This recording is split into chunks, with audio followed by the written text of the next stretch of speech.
There's a room beneath an abandoned hospital in Massachusetts where the walls are still stained with fingerprints. Not handprints. Fingerprints. Hundreds of them. Scratched so deep into the plaster that you can still see the whorls and ridges, frozen in desperation. They belong to people who were never supposed to leave, and most of them didn't. Between 1850 and 1950, over 500,000 Americans were committed to insane asylums across this country. But here's what they don't teach you in history class. Nearly 60,000 of them simply vanished. No discharge papers, no death certificates, no graves with names. Just empty beds and YI records that end mid-sentence, as if the person writing them suddenly realized they were documenting something they shouldn't. Tonight, I'm taking you inside the most disturbing chapter of American history that's been deliberately buried, forgotten, and erased. Because what happened in these institutions wasn't treatment. It wasn't therapy. It was systematic erasure of human beings that make modern horror films look like fairy tales. And the worst part?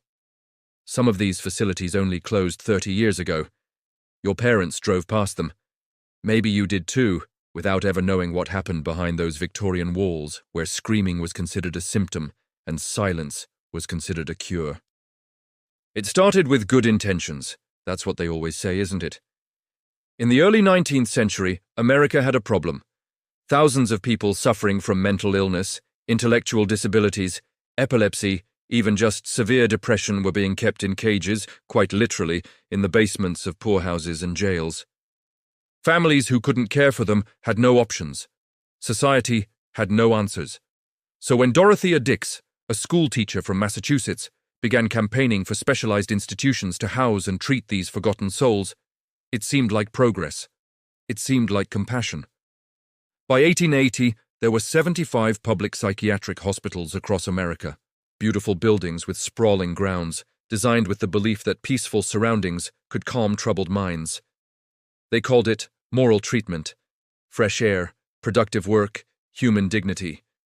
But here's the thing about institutions built on good intentions. They require funding, oversight, and society's continued attention, and America got bored quickly. By 1890, these hospitals meant to house 200 patients were cramming in 2,000. The beautiful therapy gardens became cramped day rooms. The quiet reflection spaces became overcrowded dormitories where patients slept 3 to a bed. And the staff, those compassionate reformers, were replaced by undertrained attendants who saw their jobs not as caregivers, but as prison guards watching over society's refuse. Then came the eugenics movement, and everything got so much darker.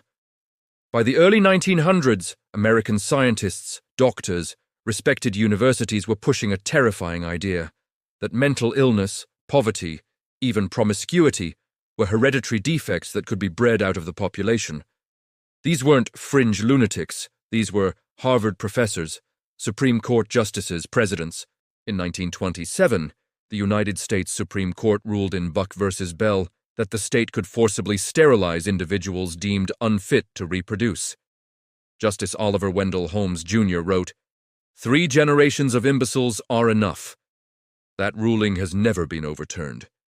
Do you understand what that meant for asylum patients? They weren't just locked away anymore. They were test subjects. Between 1907 and 1963, over 60,000 Americans were forcibly sterilized, most of them women, most of them institutionalized. But sterilization was just the beginning.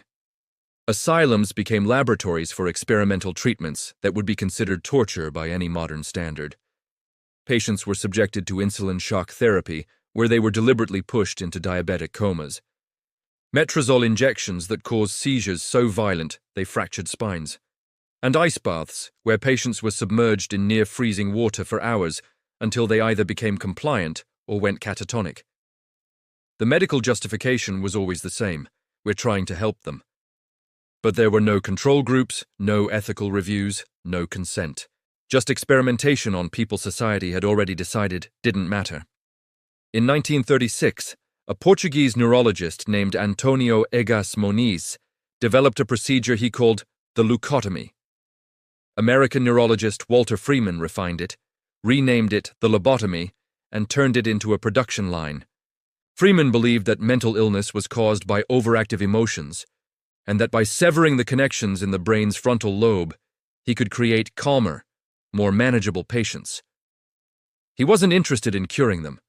He wanted to make them easier to control.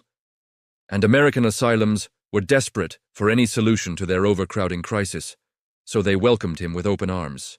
Freeman traveled the country in a van he called his Lobotomobile, performing the procedure in asylum after asylum.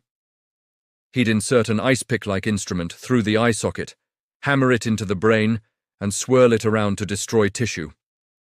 10 minutes. No anesthesia beyond electroshock to render the patient unconscious. No surgical theater, sometimes in front of an audience. He performed over 3,000 lobotomies personally and trained others to do thousands more. His patients included children as young as 4 years old. Let that sink in. 4 years old. Some patients improved by whatever metric the institutions used, meaning they became docile and quiet. Others were left in vegetative states. Many died. But Freeman kept going because the asylums kept paying. One of his most famous patients was Rosemary Kennedy, sister of President John F. Kennedy, lobotomized at age 23 for mood swings and rebellious behavior. She spent the rest of her life unable to speak coherently or care for herself, hidden away in an institution. If it could happen to a Kennedy, imagine what happened to people with no family, no name, no voice. Now we come to the part that haunts me most. The disappearances. Throughout the asylum era, hundreds of thousands of people were committed against their will, often for reasons that had nothing to do with mental illness. Women who were too outspoken, too sexual, or just too inconvenient were labeled hysterics. Immigrants who didn't speak English well were diagnosed as feeble-minded.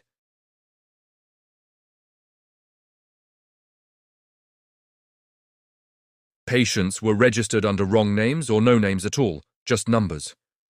And here's the terrifying part. There was almost no way out. Commitment laws were written so broadly that you could be institutionalized for almost anything and kept there indefinitely. You couldn't represent yourself legally because being a patient automatically meant you were incompetent. Your family could forget about you. The state could lose your paperwork, and suddenly you just didn't exist anymore. Researchers have tried to track what happened to asylum patients, and the numbers don't add up. Death records are incomplete or missing entirely. Thousands of patients listed as discharged have no records of where they went, no family members who claimed them, nothing.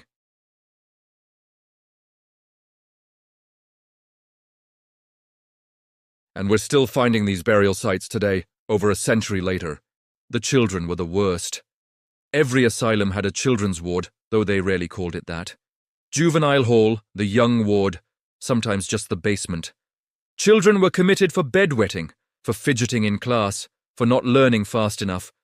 In the 1920s and 30s, intelligence testing became popular, and thousands of children were institutionalized based on a single IQ test. Many administered in languages they barely spoke. Once labeled feeble-minded or moron, actual medical terms at the time, these children were separated from so-called normal society to prevent them from reproducing and contaminating the gene pool. They grew up inside institutions, if they grew up at all. Mortality rates for child patients were staggering, sometimes 30% or higher. They died from tuberculosis, pneumonia, influenza, and often just neglect. In many asylums, the children's ward was the most underfunded, the most understaffed, the most forgotten. Children would be left in cribs for years, developing flatheads from lying on their backs constantly, never learning to walk or speak because no one interacted with them.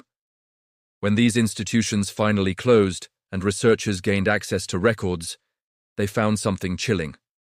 Photographs. Thousands of photographs of children's faces, labeled with numbers and diagnoses, taken for medical studies that were never published, for research that served no therapeutic purpose. Just documentation of suffering. These children's names are mostly lost now, but their faces remain, staring out from archived photos with expressions that ask a question we still can't answer.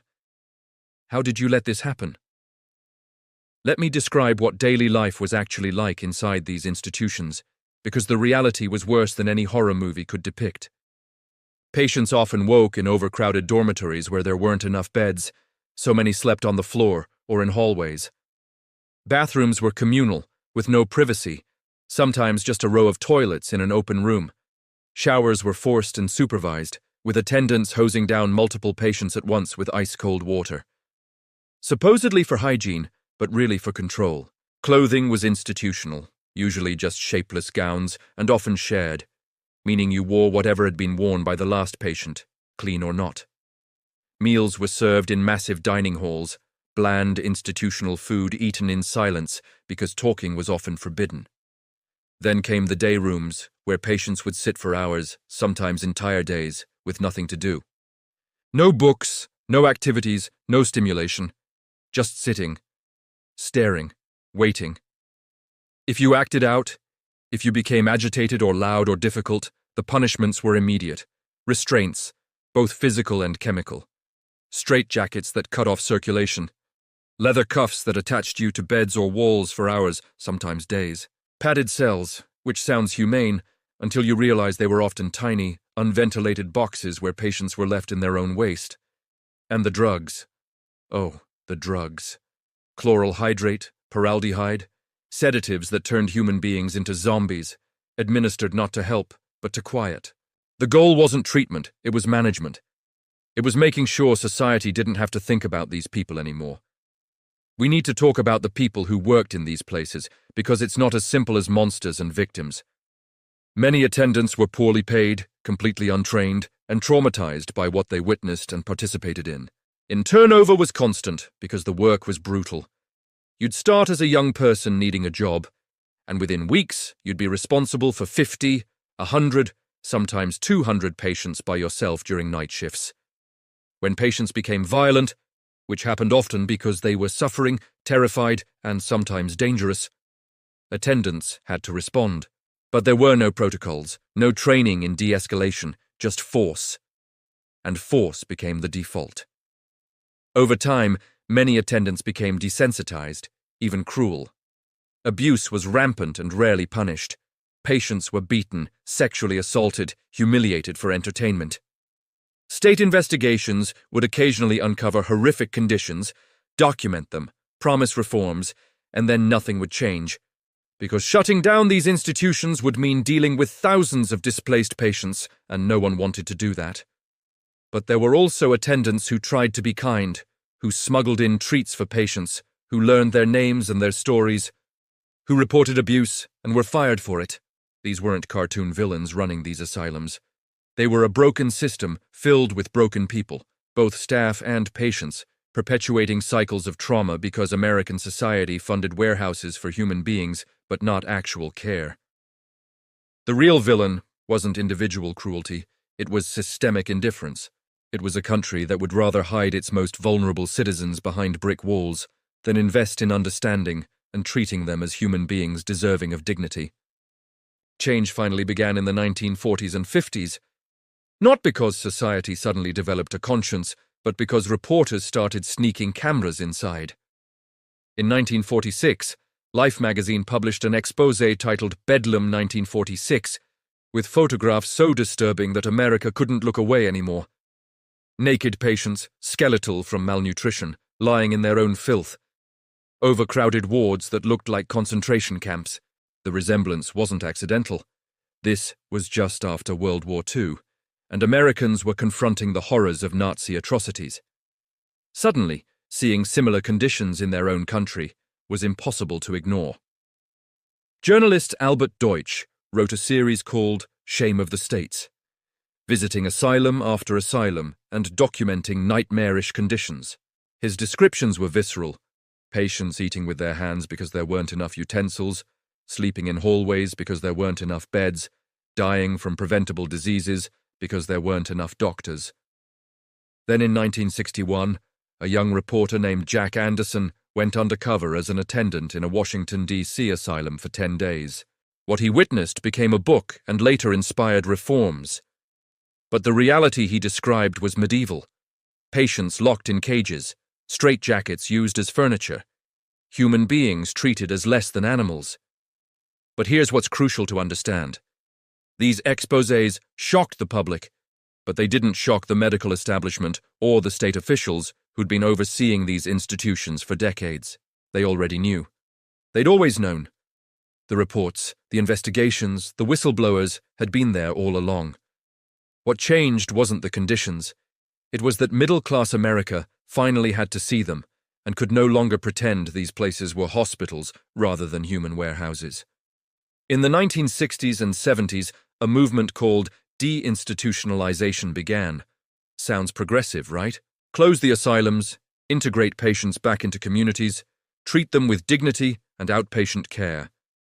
And that was the promise. The reality was abandonment on a massive scale. Asylums started closing, not because better alternatives existed, but because states wanted to cut budgets. The plan was to establish community mental health centers that would provide ongoing care. The funding never materialized. Between 1955 and 1980, the number of psychiatric hospital beds in America dropped from over 500,000 to barely 100,000. Tens of thousands of patients, many who'd been institutionalized for decades and had no families, no homes, no life skills for independent living, were simply released onto the streets, with maybe a week's worth of medication and a bus ticket. They became America's homeless population almost overnight. The same society that had locked them away for being inconvenient now criminalized them for being visible. Mental illness became a criminal justice problem instead of a health problem. Today, the largest psychiatric facilities in America are jails: Rikers Island, Los Angeles County Jail, Cook County Jail. We didn't fix the asylum system. We just moved it to prisons, where the conditions are arguably worse and the treatment even less existent. Meanwhile, the asylum buildings themselves were abandoned, left to decay. Massive Victorian structures that had housed thousands now standing empty. Windows broken, paint peeling, nature reclaiming them. They became targets for urban explorers and ghost hunters, turned into spooky entertainment. But every graffitied wall, every collapsed ceiling, every rusted bed frame represents a human life that was forgotten. A person who suffered there, who died there, who never got to tell their story. In 2013, construction workers at the Mississippi State Lunatic Asylum, later renamed the Mississippi State Hospital, discovered something while digging. Bones. Hundreds of sets of human remains buried in unmarked graves just beneath the surface. This wasn't an isolated incident. All across America, as these old asylum grounds are redeveloped, we keep finding them. Mass graves, potters' fields, burial sites with hundreds or thousands of bodies marked only with numbers, if marked at all. In Oregon, they found over 3,000 patient graves. In Illinois, cemetery records listed nearly 40,000 burials with numbers instead of names. Texas, New York, Pennsylvania, every state with large asylums has these hidden graveyards. Many patients who died in these institutions were never claimed by families, either because their families didn't care, didn't know, or couldn't afford burial. So the asylums buried them cheaply, en masse, with minimal ceremony and even less documentation. Researchers and genealogists are now trying to identify these remains, matching burial numbers to asylum records to finally give these people their names back. It's painstaking work because records are incomplete, contradictory, or destroyed. But slowly, names are being recovered. People who vanished into the system over a century ago are finally being acknowledged as human beings who existed, who mattered, who deserved better. Some states have erected memorials at these burial sites, simple monuments listing the names they've recovered, acknowledging the thousands they haven't. It's a small gesture, far too late, but it's something. It's society finally admitting what it did, even if it can't undo it. These graves are evidence of systematic dehumanization, of a country that decided certain lives had no value. And they're still being discovered, which means we still don't know the full scale of how many people disappeared into America's asylum system and never came out. So why does this matter now? Why dig up this dark history when those asylums are closed, when that era is over? Because it's not over. The same attitudes that filled those asylums, the belief that some people are disposable, that suffering can be hidden rather than addressed, that institutionalization is easier than compassion, those attitudes are still alive. We see it in how we treat homeless populations, sweeping them out of sight rather than addressing root causes. We see it in our prison system, where mental illness is punished instead of treated. We see it in how we talk about addiction, about poverty, about anyone who doesn't fit society's narrow definition of productive and normal. The asylum era wasn't an aberration. It was an expression of values we haven't fully confronted or changed. Those 60,000 people who vanished, the countless others who suffered and died in those institutions, they're not ancient history. Some of their children are still alive, still carrying trauma. Some of those buildings still stand, reminders of what we're capable of when we decide certain human beings don't deserve dignity. We owe it to them, to their memory, to tell this story honestly, not as entertainment, not as spooky content, but as a warning. This is what happens when society decides that its comfort is more important than human rights. This is what happens when we look away. And until we truly reckon with this history, until we examine why we let it happen, and how much of that thinking still exists today, we risk repeating it in new forms with new victims. The walls of those asylums have crumbled, but the systems that built them are still standing. And that should terrify us more than any ghost story ever could.